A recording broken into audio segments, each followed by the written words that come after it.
The statistic right now globally, I think the most recent one, is that over 2/3 of employees globally are either disengaged or actively disengaged. We spend about half of our waking hours during our working years working. And I remember thinking to myself, that is a really interesting problem to try and help solve. Welcome to Leading Culture, Building the Future of Work. I'm Kahina Ouerdane, Chief People Officer at Workleap. I've always truly believed in the power of collective intelligence, how people coming together can really create a whole bigger than the sum of its parts. And actually, that's exactly what this podcast is about. We're having real conversations about what it takes to lead in today's workplaces, how to navigate change, to build strong cultures, and just to evolve the ways we work. Today, I'm joined by Mike Ross, a member of the board and former CHRO of Simons, a leading North American retailer with 5,000 employees. Mike is currently doing a PhD at Concordia University, and he's a partner at Juniper, a consulting firm specializing in strategy, culture, and innovation. Prior to Simons, he was a consultant at McKinsey & Company, focused on transforming Fortune 100 companies into better workplaces. Mike has recently published with two co-authors a book, Intention, the Surprising Psychology of High Performers. Hi, Mike. Hey, Kahina. Very happy to have you here with us today. Thanks for inviting me. It's such a pleasure. Yeah, there's so many things we could be talking about together. I will dive into a very light one, the meaning. The meaning, Let's start with the shallow stuff. One of the things that we've observed a lot in the past years, and I'm sure you can attest to that as well in your former role, is that the new generation coming in the workplace, the Gen Z as we call them, have been kind of talking a lot about finding their purpose and making sure that their work is aligned with their purpose and the work that they do, and asking that of employers to some extent. And then at the same time, I'm also thinking, well, finding a sense of purpose is also something very personal, very intimate that maybe should be starting from within. So I'm really curious to hear your thoughts on this, both as a leader and also as a researcher. Yeah, well, I mean, it is the question I think that I'm really, really interested in these days, and it's the one that I'm spending all my time thinking about, right? As you said, I've left my full-time role at Simons to come do a PhD here in Montreal, Concordia University. And my PhD is really focused on this notion of meaning in work, right? And I think perhaps what I would do is I would start with perhaps a little bit of an idea of let's talk about vocabulary a little bit, right? Because when people talk about meaningful work, they talk about meaning of work, meaning in work, and meaning at work. And so if it's okay, I'll get a bit wonky and I'll try and split those three apart, right? So meaning of work is this idea of what is work, right? What does it mean for us as humans to labor, to do things, to exchange our efforts for sometimes pay or also for other benefits, right? So that's not really the focus that I'm interested in. I don't think that's necessarily relevant to our, because this is a broader societal question, right? But meaning in work and meaning at work are. Meaning in work is this idea of what is it that I do, and how do I get a sense of meaning from what I do? So I'm a doctor, I'm a nurse, I'm a guy who works in a factory assembling something, right? That is sort of this notion of I have this job and I get meaning from that. Separate to that is this notion of meaning at work. And meaning at work is often tied to the place that I work and the environment in which I work. Mm-hmm. And I think it's really interesting to try and and I'm being a bit disciplined about this, because I think often we conflate the two and we think, oh, I've got to fix this, or as a CHRO or as a CPO, I've got to make sure that my people have this sense of meaning in both things. And I think you can impact that, but I think we got to be careful to split them apart.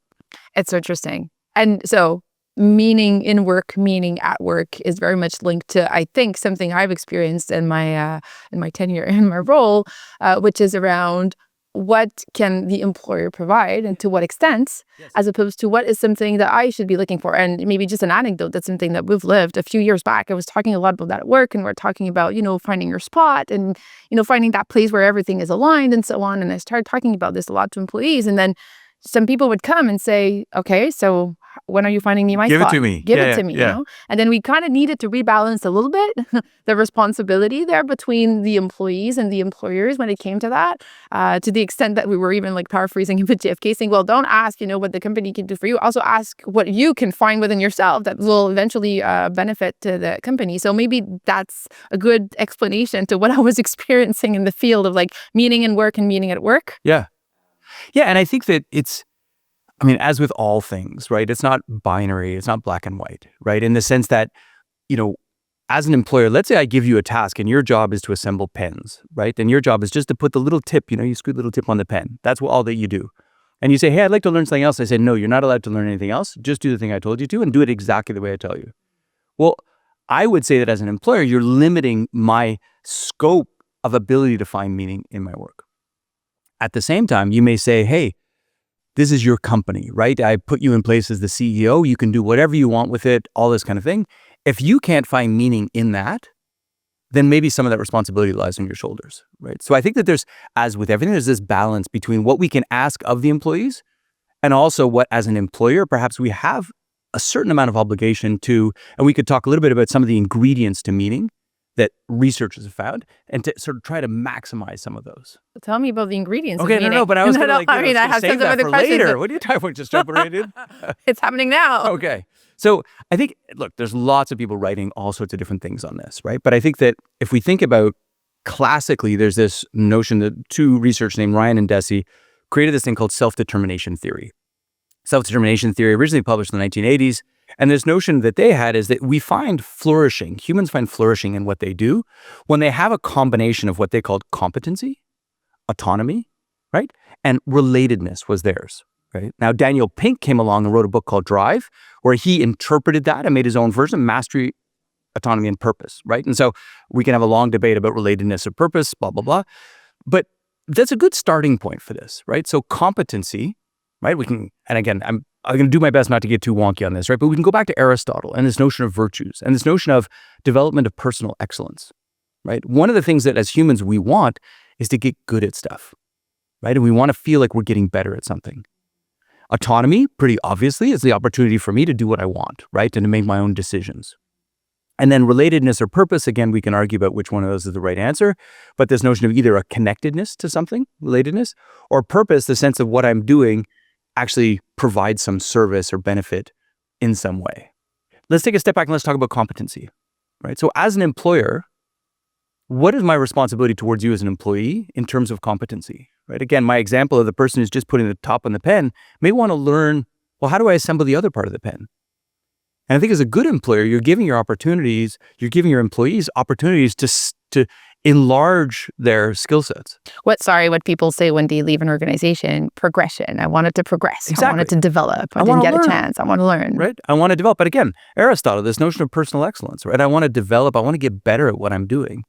And so things like job variety, right?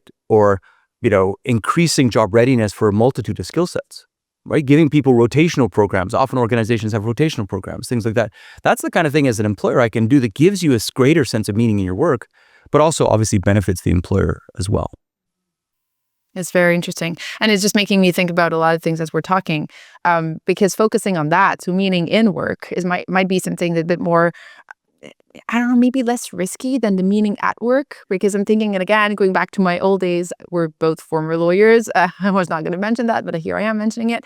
When I was working in international law, in big humanitarian and international organizations, purpose was right there front and central, right? That was the brand, that was everything. It was half of your paycheck, wasn't the purpose. And there were also risks associated with that, in the sense that everybody would kind of find within that meaning their own definition of what it actually meant. And then they would create a lot of dissonance and a lot of misalignments behind this very strong meaning at work. Yes. So I find it absolutely fascinating. I have to ask, because of course, why is it meaningful to you to be studying meaning of work? Yeah, I mean, it's a really interesting question, right? And I think that for me personally, I read a statistic, I think it must have been like 10, 15 years ago, right? There's a Gallup does this employee engagement survey every year globally, right? And what they do is they check to see how many employees across the world, I think it's like 100,000 respondents, or say it's a massive survey, right? Are engaged at work, disengaged at work, or actively disengaged at work. And the actively disengaged are people who are actually like undermining the productivity of their employer. The statistic right now globally, I think the most recent one is that over 2/3 of employees globally are either disengaged or actively disengaged. And I remember reading that and thinking, this is ridiculous. We spend, statistically in North America, it changes on different geographies, right? But we spend about half of our waking hours during our working years working. Imagine spending half of your time disengaged or so unhappy that you're actually undermining the productivity of wherever it is that you're working.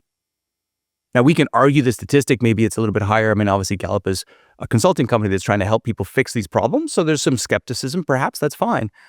But the numbers are huge. And I remember thinking to myself, that is a really interesting problem to try and help solve.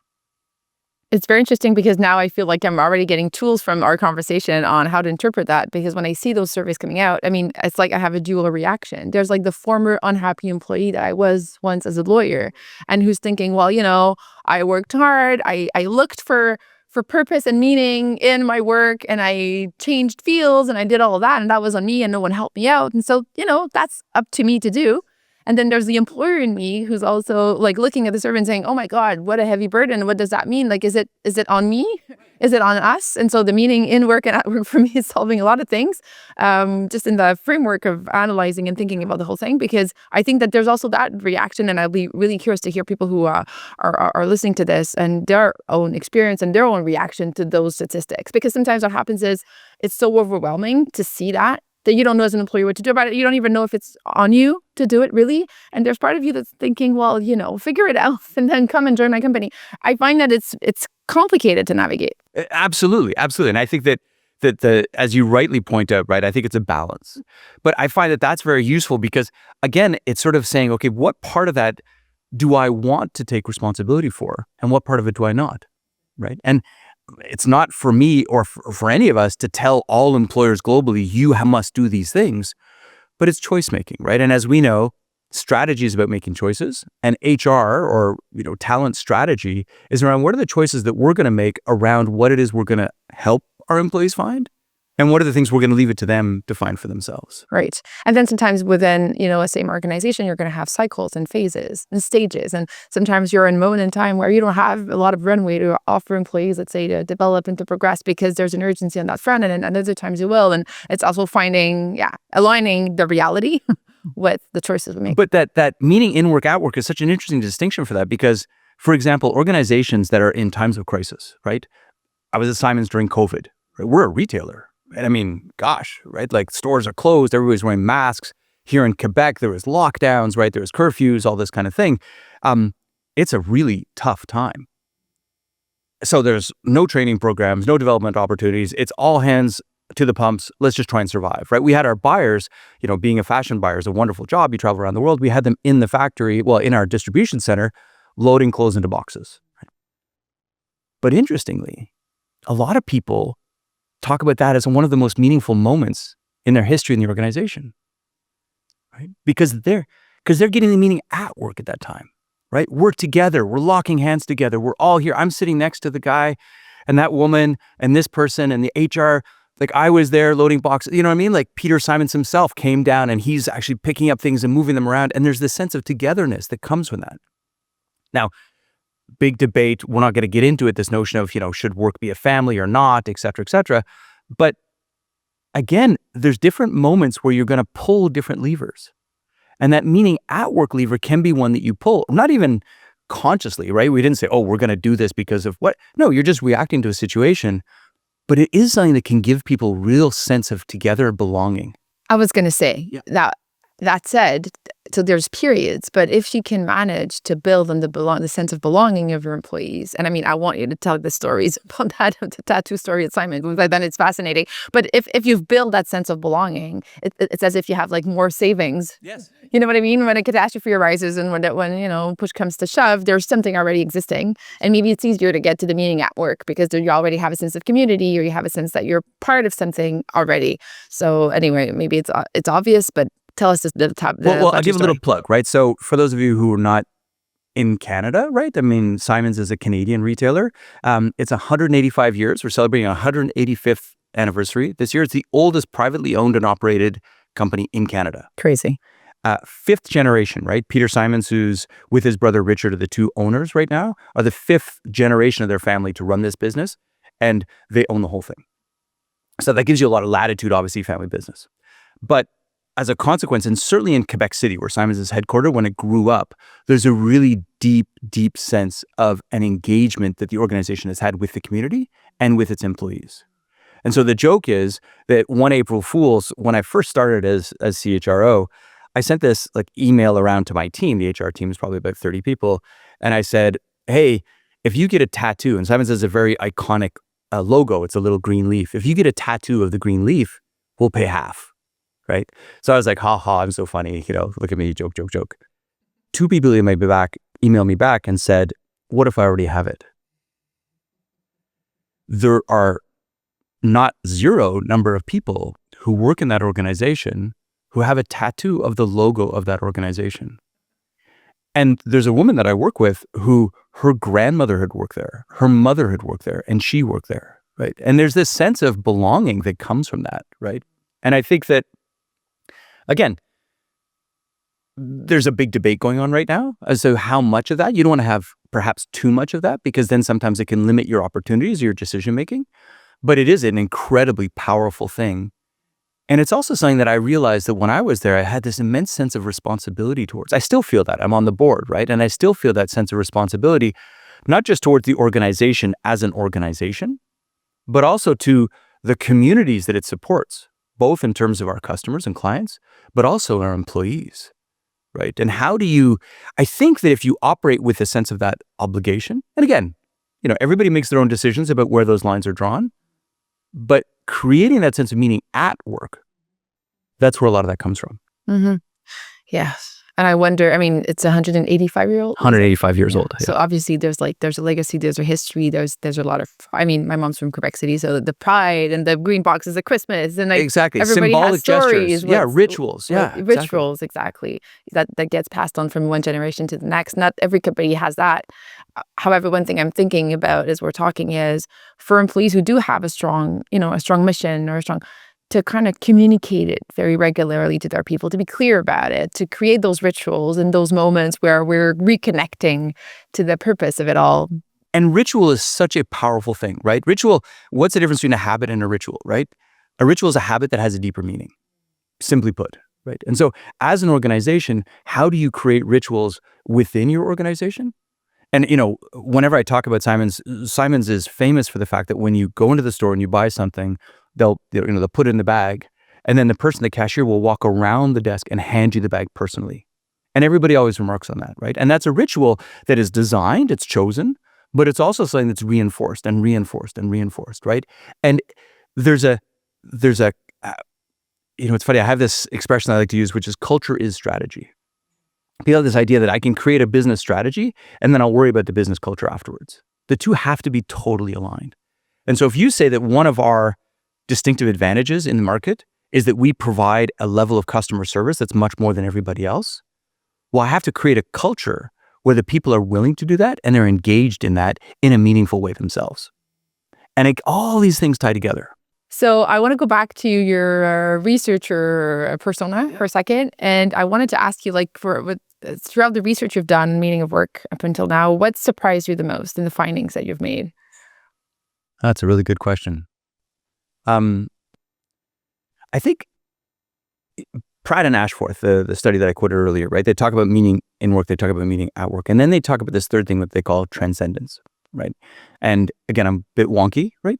Abraham Maslow, right? We're all familiar with, and again, there's a bunch of argument about whether it's supposed to be a pyramid or not, but this notion of a hierarchy of needs, right? That, I have the need for shelter and food and things like that. And then I move up this hierarchy. And the top, in the classic sense of that pyramid, is self-actualization, which is the notion I realize my full potential, right? So again, this notion of meaning ties into that. What they found is that when Maslow was older, and after that had all been promulgated and things like that, he started doing some more research and he realized actually that the real top, the tippy top, is this notion of self-transcendence. That actually going beyond this sense of the individual and my individual self is the kind of the ultimate realization of ourselves as human beings. So it's so interesting we're talking about this in the transcendence, because it's kind of a good segue for me to something else I wanted us to talk about, which is the balance striking between the collective and the individual. So one of the things, I repeated a lot in my company is We don't want to have the best scorers of the league and not make it to the playoffs. We want to win the cup. That's the whole purpose of the whole thing. We set strategic objectives, collective objectives that we want to achieve together, right? And yet at the same time, people are hired individually, their performance is managed individually, and then, they're being let go or they decide to leave individually. And I find that it's a balance that's not necessarily easy to navigate. So I'm curious to hear you on, also, how do you help leaders navigate that when you were a CHRO assignments? And we can maybe exchange on that a bit. Well, and I'll continue the hockey analogy if that's okay, right? And in the book, we talk about this actually with soccer because we're trying to make the book obviously international and useful. But one of the riffs that I like to do when I run workshops for people is, what does the goalie do on a hockey team, right? Stops the puck from going in the net, right? Everybody will answer. And then what does the defense person do? Well, the defense, their job is to prevent the people from getting close to be able to put the puck in the net or something like that. And what do the forwards do? Well, their job is to score the goals, right? And it's wrong. The job of all of those people is to win the hockey game, right? And I flash a picture of Martin Brodeur, who's a very famous hockey player, right? He has, I think, the most wins in the regular season of any goalie of all time. But a little known fact about Martin Brodeur is that over the course of his career, he's scored 5 goals. There were moments in games where he thought, now I'm going to stop doing this thing and I'm going to do that other thing because that's what the team, that's what the game, that's what everything requires of me, right? And I think that the important thing in an organization is for everybody to understand that my individual objective is constrained within a role, but that our collective objective is to win the game, or however we define that game to be. But see, it's a conversation we are having a lot internally these days, and the limits of the roles, responsibilities, and where does that come into play when we're thinking about winning globally. And you'll see people who will be able to kind of stretch themselves on the right and on the left, and they'll put the extra mile in to get there. Others won't. Yeah. I don't know why. Do you have an idea? And I mean, I've been having extensive hypothesis on this, but why is it that some people are willing to kind of get out of their, I'll call it a silo. I don't want to call it silo, but the sandbox of the role that's, comes with its limits, and others aren't. Well, and I think that, again, I'm going to revert back to this notion of non-black and white answers, right? In the sense that I think that some people are just more comfortable in that. The question as an employer is, how do I create the conditions where more people can do more of it? Not where everybody's going to do all of it, but how do I create the conditions where more people can do more of it, right? So I don't want Martin Brodeur skating all over the ice trying to score goals all day, right? I want him in the goal. I want him doing his job. But I need him to understand that the ultimate purpose is that thing. And in those he played hundreds of hockey games, scored 5 goals in the course of his whole career. Yeah. And that for me starts, and I was having this conversation not so long ago, that starts at the recruitment stage. And what are the personality traits or the behaviors that we're looking for, from being agile and adaptable and resilient and curious and open. And when you can identify those behaviors right from the start, and people are excited by that, by novelty, by... I'll give you a very short, simple thing, right, that people who are listening to this, right, who are HR professionals can use. I posted a thing years and years ago on LinkedIn about Swiss Army knives. Right? That what we really want is Swiss Army knives, right? You don't want somebody who's just good at one thing. You want somebody who's willing to do a bunch of things. The way to attract people like that is to not post roles, but post challenges. You want to attract people who are curious and interested and humble and willing to take on difficult things. Don't say, we're looking for an XYZ. Say, we're looking for somebody who can help us solve this problem. It's interesting because, so there's a lot of things I'd like to say about this. One of them is, when I recruit, and I wasn't even realizing I was doing it up until recently, I tend to emphasize a lot the magnitude of the challenge that the person is joining, right? Then you see the reaction of people. Yes. And people who are truly excited by it are the ones you want to have join your team. And so that's already a way of I think maybe discerning and making a distinction between absolutely. Yeah. And the other thing I wanted to say on this is that it's tricky though, because when you're talking about challenges, I agree and I understand what you're saying. And at the same time, I have seen teams and moments and functions and organizations where from time to time you will need, the I-shaped, T-shaped, like, oh, we need general practitioners on the team right now. And then at some point you have a department that's really suffering heavily and we feel like we're not up to par to like the latest expertise on X, Y, and Z. We need experts. And then I've seen like the pendulum go. And so sometimes I'm just thinking like, it's interesting because posting challenges can also attract people who might not necessarily have that deep expertise, but at the same time are excited by the challenge. I'm just thinking. No, and it's a fair point. And I think, I mean, as with anything, how you craft what you say is going to be really important, right? So, and it's not, this is not necessarily an appeal to generalists, right? I'm not saying that all you want to have in an organization is a bunch of people who are, pretty good at lots of different stuff. No, you do need that deep expertise in things. Absolutely. But I think to your point, it's a character trait almost, right? Again, go back to the beginning of our conversation, it's an Aristotelian virtue, right? To be curious and to be open to new ideas and things like that. And we both know, I mean, you work in software, right? The world is changing so incredibly quickly that today's expertise is gone in a second. What's the one thing you would like to, one insight, one realization, one info you would like to pass along to HR leaders that you wish you would have been told when you started as a CHRO? Ooh, that's a really interesting one. It's funny, right? And this is almost to the people who aren't HR leaders, right? One of the things that surprised me about being in HR was that a lot of people go into HR because they care about people, right? And they want to help people. A lot of the times in HR, it's hard. And it's almost harder to care in that role than it is in other roles because you are confronted with some of those really difficult situations, right? People being mean to each other, people doing bad things, all this You deal with stuff. problems a lot. You deal with problems a lot, right? And in order to maintain your sanity of very large sets of employees, you almost have to reduce that human individual caring because you have to think about across a whole swath of people.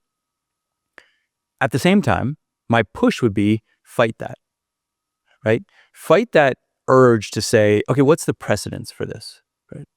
I'll give you an example, right? At Simon's, I was in my office one day after work and this woman walked by my office. She worked in another part of the building, but it's just sort of to get out, was walking by and she was crying.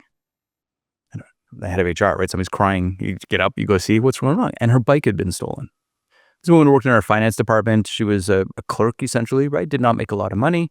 And her bike had been stolen, not within our grounds, like outside, it was parked outside, whatever it is. But this is someone for whom her bike was her main means of transportation. And so I said, okay, don't worry. We'll buy you another bike. Right? Now, what happens in that situation is in your mind, you're also thinking, well, wait a minute. I can't go around buying bikes for everybody, right? Like we don't have a budget for bikes. And there's this thing. But this is a woman who's in distress, who very particularly, not a lot of money, not a lot of resources, meaningful, very important thing, her bike. Now, if one of my SVPs had his bike stolen outside, I'd be like, well, that's a real shame, but I'm not going to buy him a bike. Now, how am I making those distinctions? You got to be careful, and we're both lawyers, right? You got to be careful not to over-litigate this stuff. Don't forget that these are human beings. And I think that a good way to do that, and that's something, I mean, we started doing again last year because we realized on my team that we were getting a bit disconnected from a lot of people, especially working in a remote setting, right? So we accompany managers a lot and leaders a lot. And then what about, the rest of employees?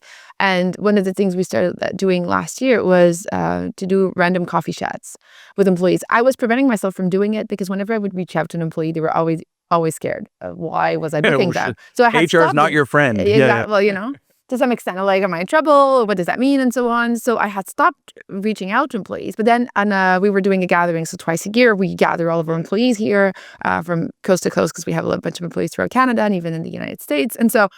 And I was making a presentation to the whole company and I said it to the whole business. And I said, if I book you and it says coffee chat, don't be worried. The only thing that I'm trying to do is to chat with you and to get to know a little bit more about your reality. And then, of course, that had a bit of a snowball effect because now a lot of people on my team are doing it. It was extremely insightful. And also just because keeping a rapport, like a relationship, not forgetting. And it's funny because I've read a study somewhere that was saying that also the executives, not only HR, but executives are perceived as being even more remote than they were before because you don't see them in the hallway. I mean, unless you go to the office and they happen to be there and it's not that, it doesn't happen as often as it used to. So there's something in a disconnect and then the perception of the ivory tower And then also from an HR team, like how do we make sure that we're still connected to what's actually happening? Who are on the these ground? people that Yeah. are working with us? And So it's like those stories that the story that you're talking about, and just I'm thinking of the coffee chats I had,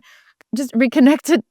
It's funny to say because, as you say, we all are all about people. That's why we do the job we do. But then it kind of reconnects us with part of the humanity that we forget about. Oh, riding a bike to get to work and the importance of that, and like the other issues that could be, other challenges that people are facing that we could not even think about if we weren't having like those informal conversations. So and obviously, right, you running an organization, you still need to do the big things and have the most important meetings and making sure you're preparing for boards and having those executive committee meetings and making big strategic decisions. But I think you're absolutely right. Just not lose that connection, right? People knowing that you actually care about what it is that they do and seeing you every once in a while walking the halls, having a coffee with somebody is incredibly impactful. thank you so much, Mike, for joining us today. It's been a great pleasure. It was a great conversation. Hey, thanks so much for having me. Yes, thank you. Bye.